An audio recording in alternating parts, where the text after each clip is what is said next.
So, they're fantastic, wonderful instruments, really, really working extremely well indeed. We're just looking at the intonation, which I think on this one at the moment, the A is just slightly under, slightly in both octaves, and this one, the E is just a touch down at the moment, so we can get them kind of tweaked. And we're talking subtleties, you know, it's not, don't get your sort of big drill surgery. No, very small, very mild. But in general terms, they're absolutely fantastic. And they're just, you know, they're just working so beautifully. You know, I mean, that's high A, and it's just cream. You know, it's like that. There's cream on the top. It's absolutely gorgeous. These two instruments are both really fabulous, first class. Absolutely. I mean, you know, I'm picking one rather than the other, but that's personal taste more than anything else. The actual instruments themselves are absolutely fabulous. As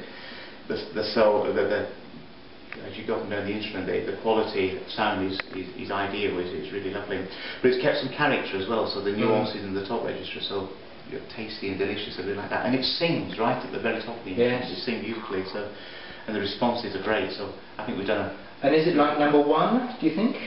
It's slightly different. Slightly different. It's going to take some time to find out exactly what that is. Just in the sense that the responses are a little bit. I suppose it's a new oboe, so you know they're very fresh on it at the moment.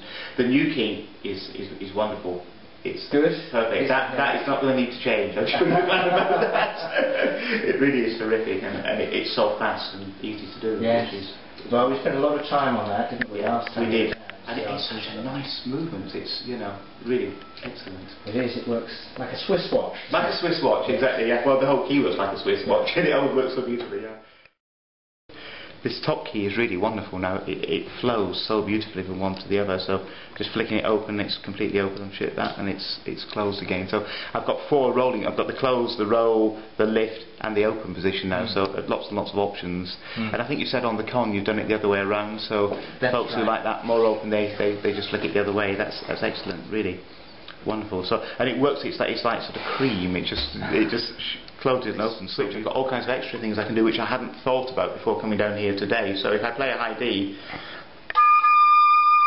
and then I can flick the key, it gives me the multiphonic, but I can